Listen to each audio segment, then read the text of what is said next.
레위기 25장 1절부터 22절까지입니다. 1절로 22절까지 한 절씩 교독하시겠습니다.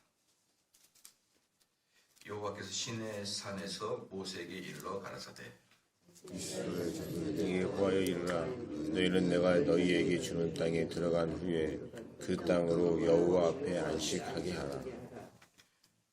너는 6년 동안 그 밭에 파종하며 6년 동안 그 포도원을 다스려 그 열매를 거둘 것이나 제7년에는 땅으로 쉬어 안식하게 할지니 여호와께서 대한 연식이라. 너는 그 밭에 파종하거나 포도원을 다스리지 말며 너의 곡물에 스스로 난 것을 거두지 말고 다스리지 아니한 포도 나무의 열매를 거두지 말라. 이는 땅의 안식년임이라. 안식년의 서출은 너희의 먹을 것이니 너와 내 남종과 내 여종과 내 품꾼과 너와 함께 거하는 객과 내 육축과 내 땅에 있는 들짐승들이 다 그 소산으로 식물을 삼을지니라. 너는 7 안식년을 계수할지니 이는 7년이 7번인즉 안식년 7번 동안 곧 49년이라. 7월 10일인 속죄일이니 너는 나팔 소리를 내되 전국에서 나팔을 크게 불지며 제50년을 거룩하게 하여 전국 거민에게 자유를 선포하라. 이는 너희는 각각 그 기업으로 돌아가며 각각 그 가족에게로 돌아갈지며 그 15년은 너희의 희년이니 너희는 파종하지 말며 스스로 난 것을 거두지 말며 다스리지 아니한 포도를 거두지 말라. 이는 희년이니 너희에게 거룩함이니라. 너희가 밭이 소산을 먹으리라. 이 희년에는 너희가 각기 기업으로 돌아갈지라. 내 이웃에게 받든지 내 이웃의 손에서 사든지 너희는 서로 속이지 말라. 희년 후에 연수를 따라서 너희는 이웃에게 살 것이요 그도 그 열매를 얻을 연수를 따라서 내게 팔 것인지요. 너는 그 값을 많게 하고 연수가 적으면 너는 그 값을 적게 할지니 곧 그가 그 열매의 다소를 따라서 내게 팔 것이라. 너희는 서로 속이지 말고 너희의 하나님을 경외하라. 나는 너희 하나님 여호와니라. 너희는 내 법도를 행하며 내 규례를 지켜 행하라. 그리하면 너희가 그 땅에 안전히 거할 것이라. 땅은 그 산물을 내리니 너희가 배불리 먹고 거기 안전히 거하리라. 혹 너희 말이 우리가 만일 제7년에 심지도 못하고 그 산물을 거두지도 못하면 무엇을 먹으리요 하겠으나 내가 명하여 제6년에 내 복을 너희에게 내려 그 소출이 3년 쓰기에 족하게 할지니라. 너희가 제8년에는 파종하려니와 묵은 곡식을 먹을 것이며 제9년 곧 추석까지 묵은 곡식을 먹으리라. 아멘. 아멘. 오늘 이제 25장은 신년제도입니다. 신년제도. 이제 2절을 보니까 이스라엘 자손에게 구하여 이르라. 너희는 내가 너희에게 주는 땅에 들어간 후에 그 땅으로 여호와 앞에 안식하게 하라. 너는 6년 동안 그 밭에 파종하며 6년 동안 그 포도원을 다스려 그 열매를 거둘 것이나 제7년에는 땅으로 쉬어 안식하게 할지니 여호와에 대한 안식이라. 너는 그 밭에 파종하거나 포도원을 다스리지 말며. 이제 신년은 뭐냐 그러면 안식년의 7번입니다. 안식년은 7년마다 이제 한 번씩 안식년이 되잖아요. 그러면 안식년의 7번, 77은 49번, 그러니까 49년이 지난 후에 희년, 즉 50년째 희년이 되는 것이죠. 안식년의 7번이 희년이 된다. 그 말입니다. 그럼 이제 안식년은 어떤 것이냐면은 6년 동안 땅에 파종을 하다가 7년째 때는 아예 파종하지 말고 내비둬서 하나님이 인간에게 줄 때의 그 땅 상태로 만들어놔라. 이렇게 그런 뜻입니다. 그러면 그 파종하거나 포도원을 다루지 말라. 포도원에 이제 다스리지 말라. 재배하지 말라 그랬거든요. 그럼 5절에 너희 곡물에 스스로 난 것을 거두지 말고. 그럼 파종하지 않으면은 그 전년도에 다 뿌려놓은 게 또 나지 않습니까? 그 땅을 파종하지 않아도 그대로 놔둬도. 그러면 그것을 그대로 손대지 말라. 거두지 말라. 너희 곡물을 스스로 난 것을 거두지 말고 다스리지 아니한 포도나무에 맺는 열매를 거두지 말라. 이 땅에 안식년이 임이라. 그럼 그거 거두지 말라. 그 하나님께서 그럼 두 가지를 같이 보는 거예요. 그 땅을 계속 경작하게 되면 결국은 그 땅이 소진하게 될 것이지 않습니까? 그래서 이제 하나님께서 처음에 너에게 준 그 원상태로 돌리고, 두 번째는 그 안식년에는 그 땅에서 소출을 거두지 아니함으로 가난한 자와 연약한 자와 동식물을 위하게 내비두라. 그러니까 하나님께서는 항상 연약한 자를 염두에 두고 계시는 것입니다. 그래서 6절에 보니까 안식년의 소출은 너희의 먹을 것이니 너희와 내 남종과 내 여종과 내 품과 너와 함께 거하는 객과 내 육축과 내 땅에 있는 들짐승들이 다 그 소산으로 식물을 삼으세. 그러니까 안식년의 소출은 뭡니까? 너와 내 남종과 여종, 품꾼, 심지어 육축, 땅에 거하는 들짐승들, 그것들이 그 소산을 먹을 것이니까 그거 먹지 말라. 이렇게 말을 하고 있는 거거든요. 그 다음에 쭉 이제 이게 25장은 안식년을 말하는 것입니다. 그리고 안식년은 두 가지다. 다시 한번 말씀드리면 토지를 원상태로 회복시키는 개념하고, 두 번째 모든 연약한 자, 심지어 짐승까지 연약한 자. 요즘 보면은 멧돼지가 내려와서 다 갉아먹잖아요. 얼마나 배고프면. 이스라엘은 더 배고프겠죠. 우리나라보다 더 척박한 땅이니까. 그러니까 그런 땅에서 하나님은 모든 자를 배려한다. 그러면은 여러분 한번 생각을 해보십시오. 안식년이 잘 지켜지겠느냐? 여러분들 입장을 한번 바꿔 생각해 보십시오. 토지를 1년 동안 경작을 안 한다. 농부가. 상당히 어려운 일이죠. 상당히. 안식년 그러니까 교수님들이 7년째 되는데 1년 대학교에서 다 경비받고 1년 동안 미국 가가지고 논문 쓰고, 그런 훌륭한 안식년 말고 말이에요. 그런 아름다운 안식년 말고 아예 토지를 이 농부가 1년 동안 경작을 못한다는 것은 엄청난 믿음의 고백이라는 것이죠. 엄청난 믿음의 고백. 아마 여기 있는 분들은 그렇게 안식년을 할 수 있을까 모르겠습니다. 1년 동안 장사하지 마라. 이렇게 딱 해버리면 어때요? 완전히 이거 너무 깜깜하죠. 그것도 6년 지나고 한 7년 만에. 금방 빨리 와요. 저희 교회가 지금 이제 여기 입당한 지가 2013년에 입당했거든요. 2013년, 4년, 5년, 6년, 이번에 7년째인데 만 4년째가 돼가는 거죠. 이제 8월달 되면 4년째가 돼요. 꼭 지난달 입당한 것 같아요. 지난달 4년이 너무 빨리 지나갔습니다.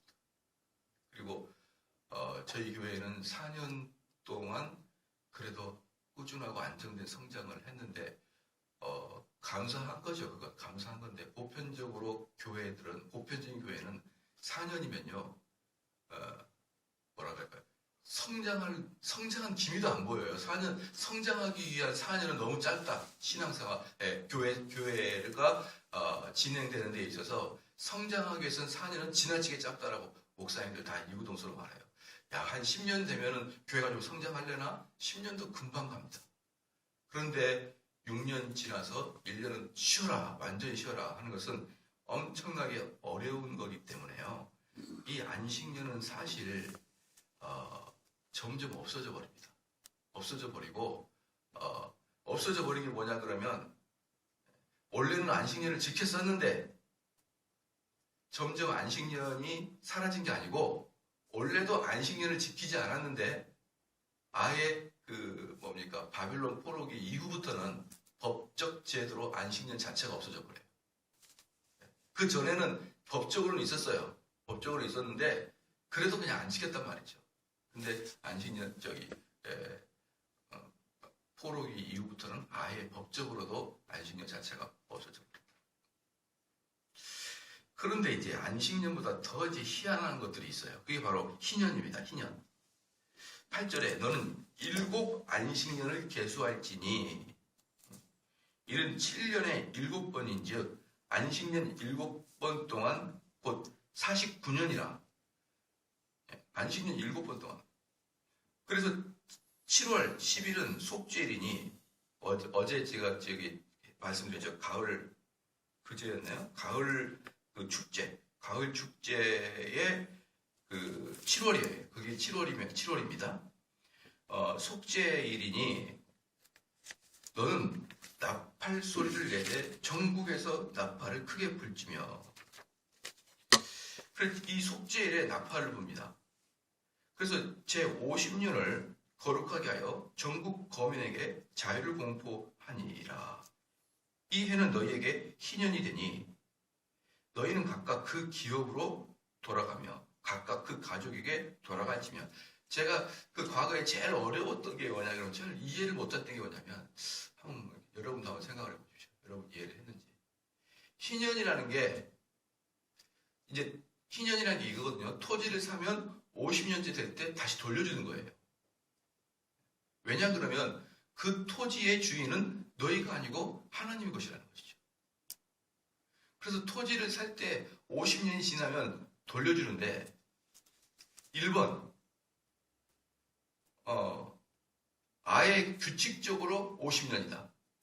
예를 들어서 50년마다 1945년에 희년이 시작됐으면은 1995년에 희년이 이제 또 다른 희년이에요. 1945년이 희년이 됐으면 1995년이 희년이고 그 다음 50년이 희년, 이런 식으로 아예 법제로 희년이 있느냐?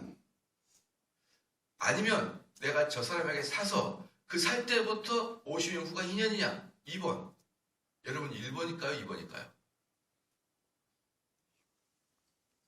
우리 새벽기도에 처음으로 한번 손을 한번 들어서 배워볼까요? 나는 1번 같다. 한번 손 들어보세요. 법제로 50년마다 한 번씩 희년이 있다. 1번. 아니다. 내가 토지를 살 때부터 50년 후가 희년이다. 1번. 손 들어보십시오. 1번. 2번. 손 들어보세요. 예. 저도 이게 계속 헷갈렸는데 1번이에요. 1번. 우리 최 권사님 예, 신앙생활 평생에 제가 처음 가르치셨네. 그죠? 수십 년 동안 했는데 제가 이 새벽에 왜 처음 가르쳤네요.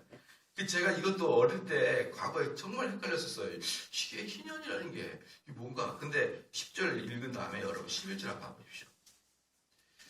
그 50년은 너희의 희년이니 너희는 파종하지 말며 스스로 난 것을 거두지 말며 다스리지 아니한 포도를 거두지 말지니라 해놓고 15절에 희년 후입니다. 연수를 따라서 너는 이웃에게 살 것이요. 연수를 따라서 하는 거예요. 그러니까 희년이 선포가 된 다음에 1년, 2년 지난 연수를 봐서 선포하라. 그러면은 희년이 끝나자마자 땅을 사면 땅값이 비쌀까요? 비쌀까요? 비싸고 희년이 가까울수록 땅값이 싸지는 거예요. 네? 만약에 1945년에 희년이 끝나고 1995년에 희년이면 1946년에 살 때는 엄청 비싸고 1993년에 살 때는 땅값이 싸다 이 말입니다. 연수에 따라 사라 이 말이에요. 연수에 따라서. 그게 14절이고 16절 같이 한번 읽어볼게요. 시작. 연수가 많으면 너는 그 값을 많게 하고 연수가 적으면 너는 그 값을 적게 할지니 곧 그가 그 열매의 다소를 따라서 내게 팔 것이다. 예. 그래서 제가 이게 헷갈렸던 거예요. 희년이라는 게 국가에서 아예 정했나? 그건 아닐 텐데. 응? 왜 우리 대학교 교수님은 어떻습니까? 입사할 때부터 안식년이 있는 거잖아요. 입사할 때부터 7년이 안식년이잖아요. 그냥 대학교 안에 몇 년도는 안식년이 딱 있는 게 아니잖아요. 그래서 그 개념이 너무 강하니까 자기가 입사할 때부터 안식년이니까 그 개념이 강하니까 희년도 자꾸 그런 개념으로 봤던 거예요. 과거에 제가. 그런데 이 16절이 이해가 잘 안 되는 거예요. 이게 뭘까? 그런데 바로 희년은 여러분, 그래서 제가 헷갈린 걸 봤을 때 우리 성도도 헷갈렸을 것이다. 이렇게 이제 생각해서 그렇게 가르쳐 드리는 거예요. 아예 이스라엘 희년이 법제화되어 있습니다. 법제화. 그러면 재밌는 게 있어요. 안식년이 7번이 지나고 7번 지난 그 다음 연도가 희년이에요. 그러면 이 희년은 어떤 거냐 그러면 13절 말씀 13절 14절 같이 한번 읽을게요. 시작. 이 희년에는 너희가 각기 기업으로 돌아갈지. 여기서 밑줄을 한번 보아요. 각기 기업으로 돌아간다는 거. 각기 기업으로 돌아간다. 그렇죠? 각기 기업으로 돌아가는데 14절에 시작. 내 이웃에게 팔든지 내 이웃의 손에서 사든지 너희는 서로 속이지 말고. 이게 무슨 말이냐 그러면 희년이라는 것은 땅은 누구의 소산이 아니고 하나님의 것이다 이 말이에요. 하나님의 것이니까 다시 원 상태로 돌려라. 원 상태로. 안식년은 토지를 내가 경작하기 전 상태로 돌리고 그 다음에 희년은 그 토지의 원래 주인이었던 하나님께 돌리는 건데 그게 누구한테 돌리는 거냐면 원 주인에게 그냥 다시 줘버려야 되는 거예요. 원 주인에게. 그러니까 이스라엘 사람들에게는 그 토지가 자기가 돈을 아무리 많이 벌어도 어때요? 토지를 더 사고 말고 할 수가 없어요. 그러면 만약에 홍길동이라는 사람이 최초로 그게 땅 주인이다. 그러면 평생 홍길동한테 가는 거예요. 평생 홍길동한테. 하나님이 처음에 가나안 땅을 점령하고 땅을 다 정해줬잖아요. 그럼 그 땅의 주인에게 다 돌아가는 것입니다. 왜 그럴까요? 왜 하나님께서 이렇게 희년 제도를 했냐면 방금 두 가지예요. 첫 번째는 이 땅의 소산은 하나님의 것인 것을 너희가 고백하는 것이고요. 두 번째 하나님께서 또다시 약자 배려한 것입니다. 그 당시에는 자신이 그 빚을 졌으면 자신이 빚을 졌으면 그 빚을 갚기 위해서 토지나 자기 노동력을 제공합니다. 즉 토지를 제공하거나 노동력을 제공한다는 것은 노예가 된다는 것이에요. 노예가 된다. 왜? 빚을 졌으니까. 그러나 다시 어때요? 50년 지나면 그 토지는 그 사람 것이 되고 그 노예도 종이 해방되는 것이에요. 그게 희년의 의미인 것입니다. 희년의 의미예요.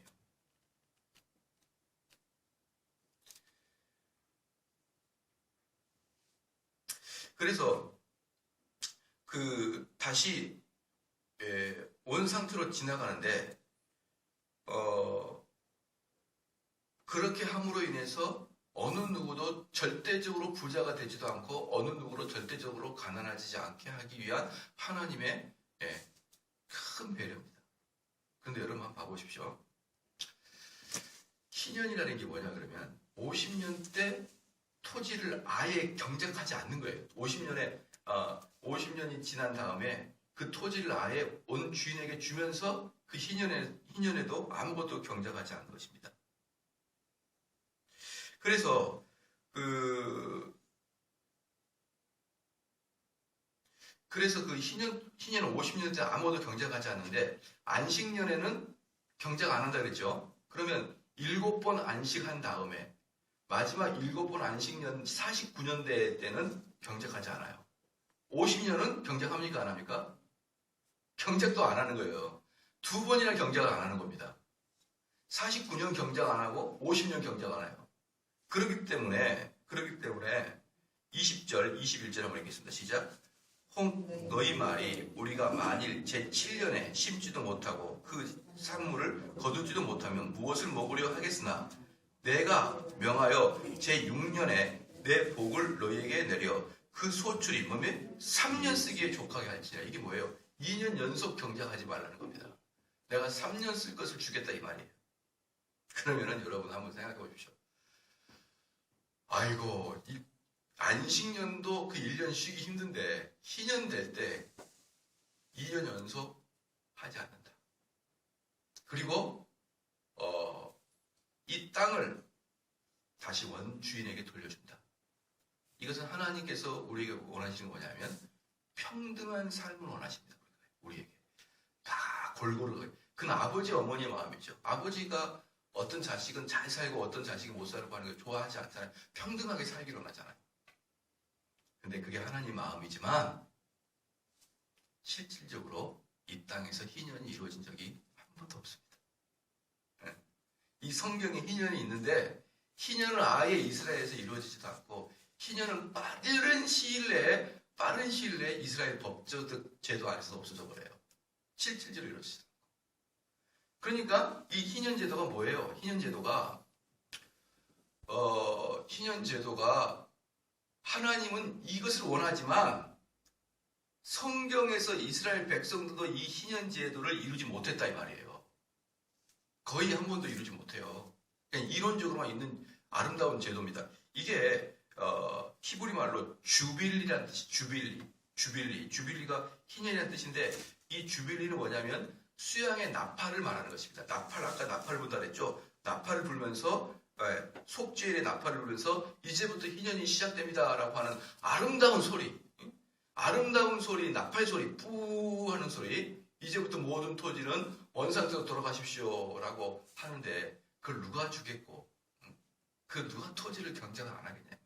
그래서 희년 제도는 실질적으로 하나님의 백성이요 선택 백성이었던 이스라엘 백성도 이 희년을 성취하지 못했는데 이 희년을 성취하려고 하는 것이 바로 공산당이에요. 공산당. 실제로 안 되는 건데 희년을 그냥 하나님의 백성들도 안 되는 것을 그래서 공산당은 여러분 아십니까? 중국 전체 땅 있죠? 중국 전체 땅은 전부 공산당 나라 거예요. 하나도 개인기 아닙니다. 개인기 하나도 없어요. 단지 제가 요번에 가서 늦게 그 목사님과 같이 대화하다가 알았는데 단지 경작권만 가지고 있대요. 단지 경작권만. 그런데 단지 경작권만 가지고 있는데 나라에서 그것을 달라고 하진 않아요. 그냥 경작권을 가지고 있어요. 그 대신에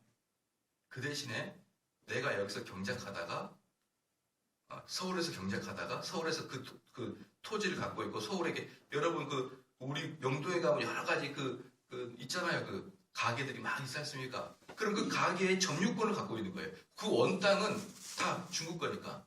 그러면 명동에 있는 그 점유권은 비싼 거고 시골에 있는 노는 싼 거예요. 점유권이. 그러니까 똑같은 우리의 개념인데 문제는 뭐냐면 그게 내 땅은 아니고 국가의 땅이에요. 그러나 살아가는데 똑같은 개념이에요. 근데 문제는 뭐냐면 국가에 미움받으면 딱 뺏겨버립니다. 그게 차이가 있어요. 그리고 또 하나, 여러분 공산당은 이동의 자유가 있습니까? 없습니까? 공산당엔 이동의 자유가 없어요. 근데 제가 중국 가보니까 마음대로 이동하던데요? 응? 북경 갔다가 마음대로 이동해요. 근데 이동의 자유가 없는 게 뭐냐면 내가 서울 살다가 부산 가면요 경작권이 없잖아요. 그러니까 이사를 못 가는 거예요. 이사를. 안 줘요. 경작권. 그리고 이 경작권은 뺏겨버립니다. 이 경작권을 뺏겨버리고 자기가 돈을 모아서 부산 가가지고 그 경작권을 다시 사야 되니까 이게 엄청난 손해죠. 국가에다 반납해버리고. 그래서 그래서 중국에서는요, 여러분, 도농민이라고 했어요. 도농민. 도시에 사는 농민들. 농촌에는요, 여러분, 먹고 살 게 없습니다. 중국. 그래서 얘네들이 북경이나 상하이로 쫙 몰립니다. 몰리는데 문제는 뭐냐면 자기 땅을 경작하지 않고 와버리면 어때요? 뺏기죠. 그렇기 때문에 그 땅을 절대로 자기가 살고 있다라는 증거만 놔두고 몸만 도시에 와 있는 거예요. 몸만. 그게 무슨 말이냐면 자기들의 식구는 다 거기다 두고 자기만 와 있단 말이에요. 그래서 거기 시골에 남아있는 애들이 방치된 애가 우리나라 국민보다 더 많습니다. 혼자 사는 꼬맹이들이. 걔네들까지 같이 와버리면 어떻게 되는 거예요? 뺏기고 그 다음에 얘네들은 북경에 가면은 북경 국민이 아니에요. 그러니까 한마디로 초등학교도 못 가고 병원도 못 가요. 그렇기 때문에 평생 거기서 살아야 됩니다. 근데 돈을 벌어야 하기 때문에 부모는 도시 와 있어요. 얘는 하나 낳죠. 하나 애가 그냥 집에 있는 거 시골에. 그런 애들이 중국의 미래의 시한폭탄이라고 해요. 시한폭탄.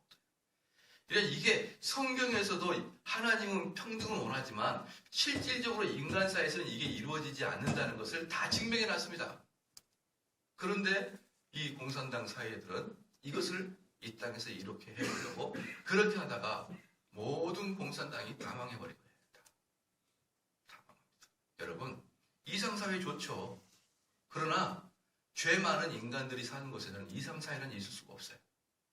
그 이상사회를 만들려고 노력하는 것 자체가 사람들의 각 개인들의 죄성을 얼마나 모르냐, 얼마나 무지하느냐의 결정적인 증거입니다. 그래서 우리는 이 땅이 절대로 여러분 행복하고 아름다운 나라가 그런 나라가 되는 게 아니에요. 그냥 뭘 하면 되느냐? 내가 하나님 앞에서 성실하게 살아가면 되는 거예요. 내가 하나님 앞에서 그 경건한 자의 모습으로 하나님 말씀 순종하고 살아가면 되는 것이지, 이 땅이 왜 이렇게 안 좋냐? 뭐 그렇게 외치고 살아봐야 자기 속만 시커멓게 타는 거예요. 속만 시커멓게 타는 거예요. 여러분 요즘에 참 재밌어요. 재밌는 게 뭐냐면 옛날에 그 박근혜 정부 때 그 뭐 국회의원 아니 국무총리 나오고 그 장관들 나올 때 청문회 하지 않습니까?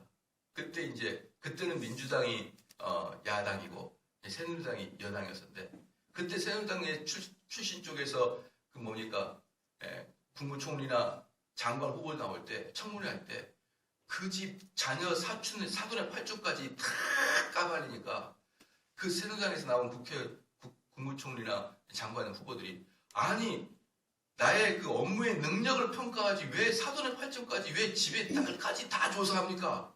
왜 나 때문에 우리 가정까지 건드립니까? 이랬거든요. 근데 지금은 바뀌었어요. 지금은 이제 새누리당 계열에서 사돈의 팔촌까지 조사를 하는 거예요. 그때 또 이제 질문했던 그 민주당 쪽에서 왜 우리 가족을 들먹입니까? 그래. 그거 보면서요. 이 땅에서 기대할 게 뭐가 있습니까? 자기가 여당일 때는 자기가 야당일 때는 다 까발리고 자기가 여당이면 왜 또 그렇게까지 하십니까? 너무나 코미디예요. 너무나 코미디. 제가 그거 보면서 참 재밌다 이 세상이. 이렇게 한 번씩 바꿔주기 좋겠다. 한 10년마다 이 정권이 이렇게 바뀌어가지고 주거니 받거니 하더니 자기들도 얼굴이 아무리 낯짝이 듣고도 어때요? 아이고 부끄러워라 그러겠죠. 막 바뀌면. 새누리당이 계속 여당만 되면은 맨날 야당을 하는 것이 그렇게 되니까 재미가 없잖아요. 바꿔주면은 어때요? 한때는 여당인 사람이 왜 그렇게 나한테 질문합니까? 그러다가 자기가 야당 되면 또 그렇게 꼬치꼬치 들어가고. 예? 그것도 몇 개월 만에요. 몇 개월 만에.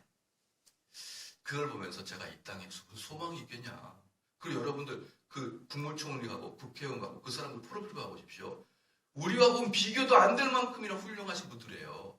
그럼 그런 분들도 그렇게 앞뒤가 안 맞는 삶을 사는데 우리 그냥 평범한 사람들이야 얼마나 앞뒤가 안 맞는 삶을 살겠어요. 그렇죠. 저는 그런 국회의원이나 장관들 전 욕하지 않아요. 저 자리까지 올라가기 위해서 얼마나 일평생을 노력했겠느냐. 그 한 집안에 장관 나온다는 게 얼마나 어려운 일이겠습니까? 아마도 우리 이 삼성초등학교에서 장관이나 그 다음에 2스타나 3스타 나왔으면 아마 초등학교에 크게 붙여놓을걸요? 우리 학교에 홍길동 소장 나오셨다 이러면서 그게 한 학교에서도 어려운 일이에요. 한 학교에서도 그런 인물이 나오는 게. 그래서 저는 그들을 비평하지는 않습니다. 그러나 그들을 보면서 저는 뭘 느끼냐면 이 사회에는 소망이 없다는 것만 느끼는 거예요. 그들을 내가 아이고 못된 놈들 이렇게 잘 하지 않아요.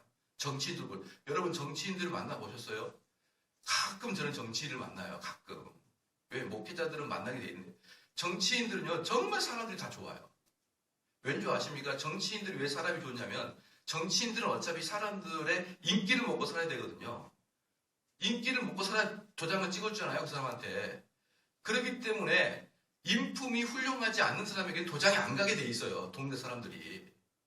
그렇기 때문에 그 사람들이 인기를 얻으려고 인품이 좋아진 게 아니라 인품이 좋기 때문에 인기가 얻어지는 거예요. 그렇기 때문에 정치인들을 만나면요 다 괜찮아요.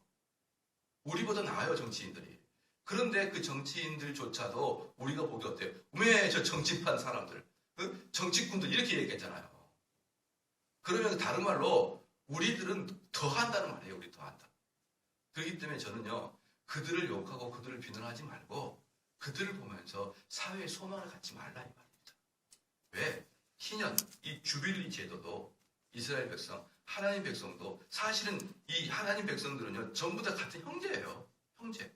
누구? 야곱의 자손들이잖아요.